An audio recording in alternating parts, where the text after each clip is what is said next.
Welcome to State Insurance USA Cares podcast, where we celebrate the heart of our communities. Each episode, we highlight local charities and nonprofits who are bringing hope, help, and healing to those who need it most. Get ready to be inspired by the amazing stories of people making a difference, because together, we care.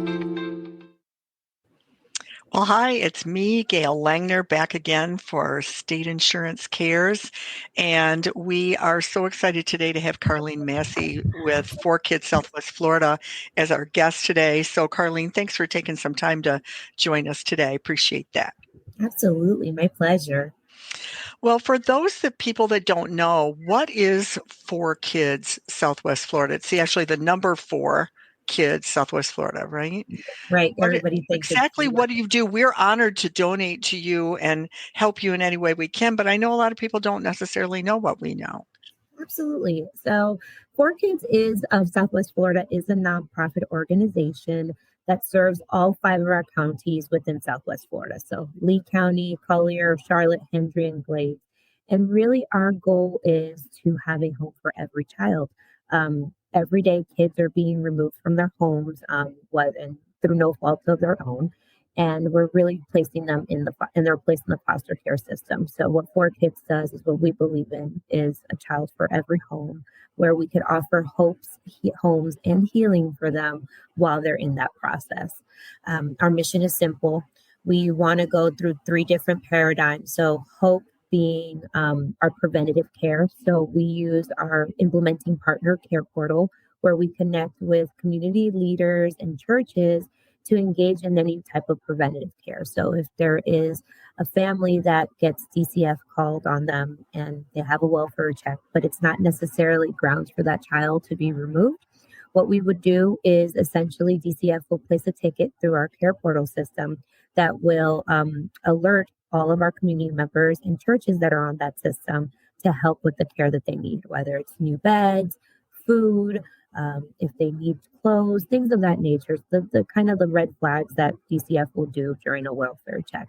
Mm-hmm. Our home spare initiative is simple. We want a home for every child. So we provide the licensing as well as the training for couples and single people to become foster parents. The prerequisite is that they are Christian. That is the only thing that we ask for, and that they're heterosexual. But other than that, we go through that entire care system with them. And then our healing portion is really what differentiates us. It's really we offer in-trauma therapy for all of the children, the families, and the biological children of the parents throughout their process while they have that child in the foster care home. So within 24 hours, we have them set up with one of our trauma care therapists in the market, and we have them on their way to healing. So that's in a nutshell what we do, which is really exciting. What do you think, Karlene, is probably the biggest challenges that face children and families in our area right now? That's a great question, Gail. Truly, it's going to be food and housing. If you really think about it, it is a vicious pattern that occurs in our area. Without housing or without food, you have these parents, these adults that get into very precarious situations. Mm-hmm. And when you're desperate or under pressure, that then leads to the neglect and the hunger of children, right, which then in turns them getting them placed into the foster care system.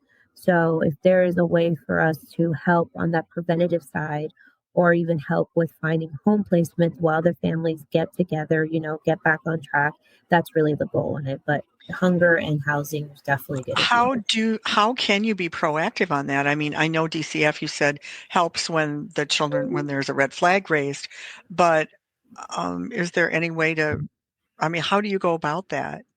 So really what it is that we are one of the 4. So DCF is really kind of the privatized, segment throughout the state of Florida. Mm-hmm. Then each region has their kind of like middleman, as I like to call it. Mm-hmm. Here we work alongside with Children's Network. And so Children's Network, when they have a child in DCF that is placed in the foster care system of some sort, whether it's through a group home or any other home, they'll actually go ahead and get caseworkers that are going to call the 4 or 5 organizations that they have. We are one of those organizations that we do that. But again, our preventative side is that hope process, and really just finding the foster care system on there. So it's just looking at it from that approach. Obviously, hunger, housing, those are other different approaches where we have wonderful organizations that will help with that. But our real heart is to help those children that once they are placed in those situations that we can help them. Okay. When what was I was going to ask you? I thought, see, while you were talking, I was thinking of something else to ask. That was the problem I had when I was on TV as well. So I'm thinking about the next question.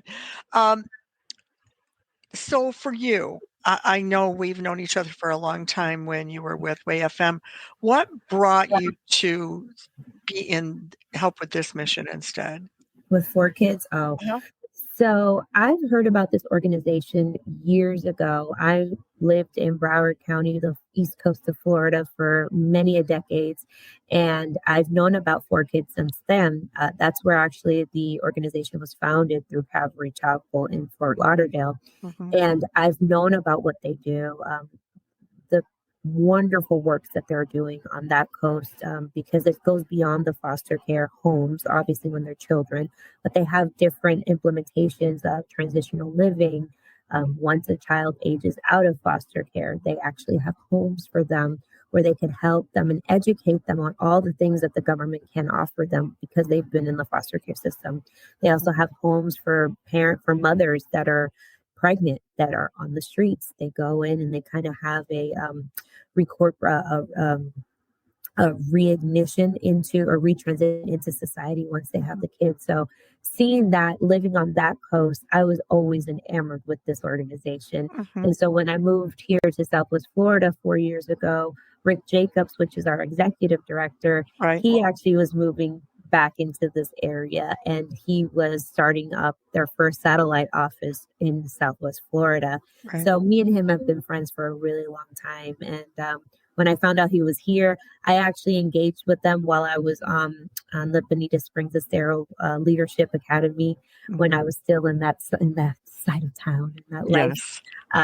And I just always have kept in touch with them. I just love what they're doing. I love how we're trying to get to a place where we are mirroring what they're doing on the East Coast and really have those initiatives and those other areas of support here in Southwest Florida. Mm-hmm.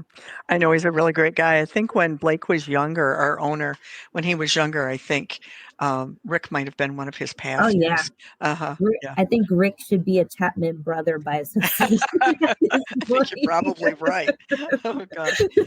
So, Karlene, once the kids go into foster care, is the goal to get them back to their parents? But sometimes you don't want to put them back in that situation, right? I mean, that's kind of an interesting call. What happens there? Yeah, so that's a great question. A lot of times there's a big kind of misconception of the difference between adoption and fostering. So the purpose of foster care is that you have the child for a certain amount of time because the intention is to reunify them with their families.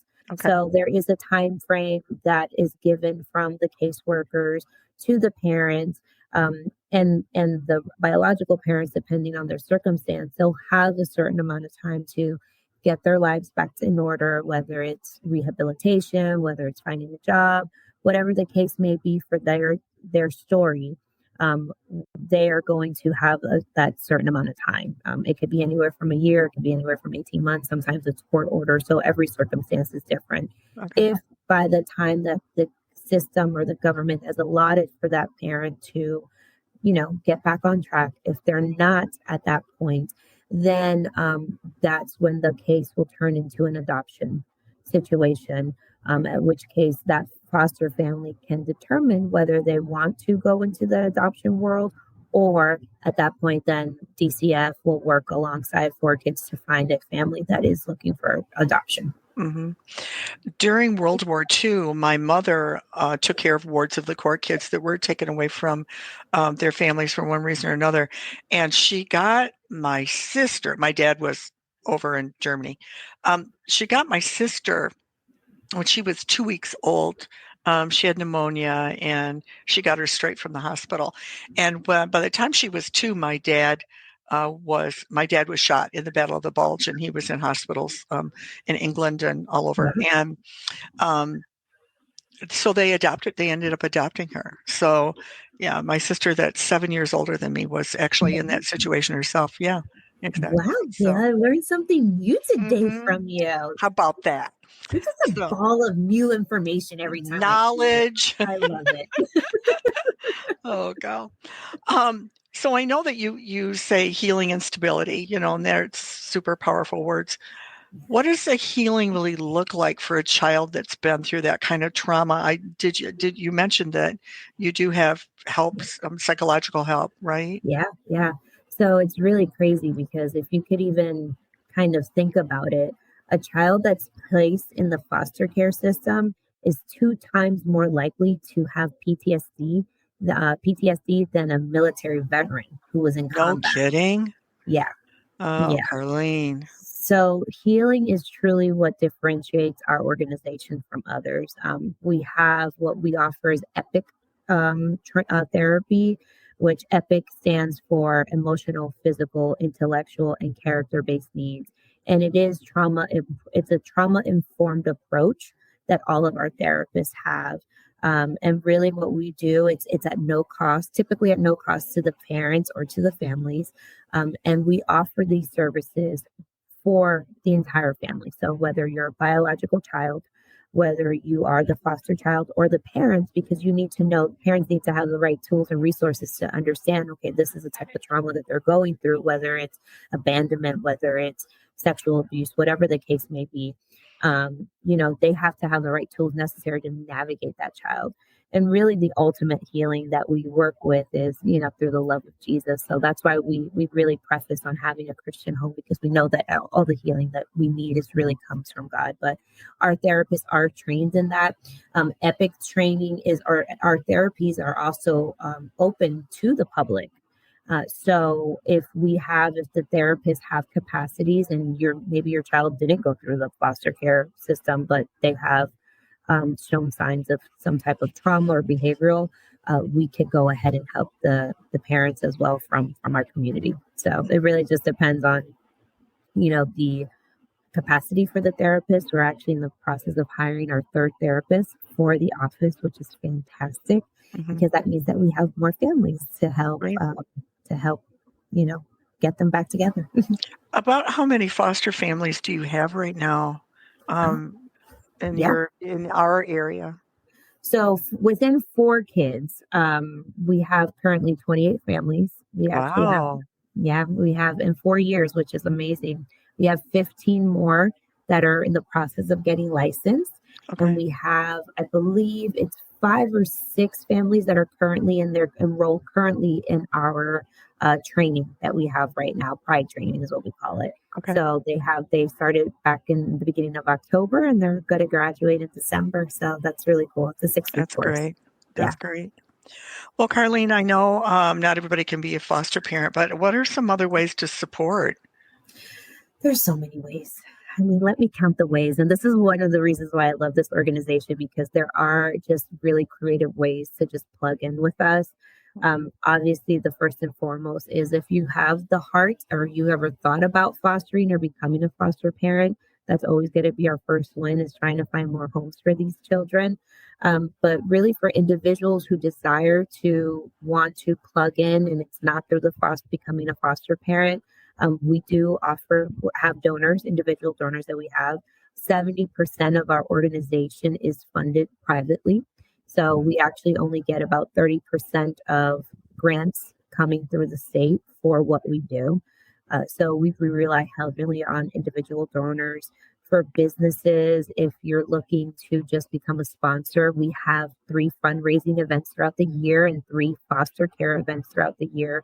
So all of that goes back to really helping these parents and these children to kind of get on board. If you're not in that position to do that as well, we have a volunteer staff that we have here, which we call FAM, which is our Family Advocacy Ministry. And really what they are, and it's the reason why our stability rate within a foster care home, a 4KIDS foster care home is so great and the government loves it, is because we have this ministry where they're just volunteers that say, hey, let's give you a night off, family. Go and enjoy date night. Go and, just remember who you were before you took on this mission. And we're going to come in and babysit the child. Or, hey, you need some meal train going on. I know that this is busy, this transition. You have 3 kids or you have one of your own kids. However, let me give you some meals. So, it's a wraparound system that truly helps. And our families feel that support coming from our volunteers. So, talents, treasures, those are always the things that we look at. And then obviously, if you're looking to just become a donor individually, we have a wonderful defenders program. So at $1 a day, you could become a defender and you'll be part of our bigger donation fundraising campaigns that we have. And you'll get to hear all the fun stuff that your $1 a day is going towards. That would be really neat. And of course, obviously small businesses too. You brought up companies as well that can sponsor and so on. And they could be individual donors as well, or donors as well through our monthly program. We just had a business out in LaBelle that just this past week became a monthly donor, and it's $5,000 a month that he's donating. Oh, Karlene. Yeah. That's wonderful. It was a huge win and I'm so happy for it. Doesn't mean that everybody has to do that. We really just require $1 a day. That's a lot. That's a lot. Yes. If you're counting on me for that, Karlene, you can just not count on that. No, you give so much already. It's the state for state insurance. You guys give so much with your time.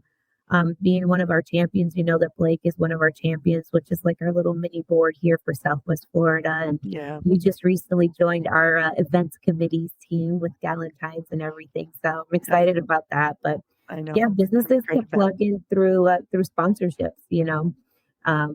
There's completely different ways. I mean, another way to also plug in is hosting a donor event. So you have a sphere of influence and you have people that are this cause could be near and dear to them. Let's get them together in a room and talk more about how they could plug in. Awesome. Well, I am so glad you took the time, Karlene, to be here today. Just before we close, tell them how would they reach you if one of our listeners went, oh, I really would like to be involved in that some way. How would they get in touch with you?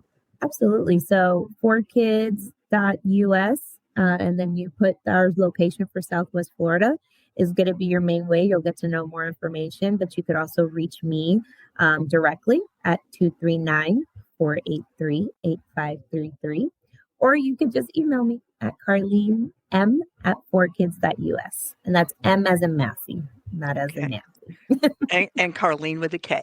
Yes, Karlene with a K. That's right. Right. Well, thanks for taking some time, my friend. You know how much I appreciate you and how much we all appreciate 4KIDS and everything that you do. It's a wonderful ministry. Besides just being a job, it's a wonderful ministry. And so we're thrilled to help in any way we can. And obviously look forward to seeing you at our Hats Off to You event coming up. And so anyway, thanks for taking the time. And, Thank you. And again, thanks for all you do. Thank you for everything that you guys are doing. We're so proud to be partners with you, and we're excited to see what state insurance is going to do in 2026. I know you guys are just going to continue to be blessings and blessed because of everything that you do for our community. So thank you so much for that. Oh, thank you. Well, have a great day. You too.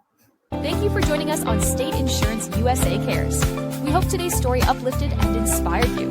If you'd like to support or learn more about the incredible work happening in your community, visit stateinsuranceusa.com or call 239-567-9992. You can also visit CaboWaboGym.com. Until next time, be sure to let your sun shine and keep sharing good and positive vibes wherever the waves take you.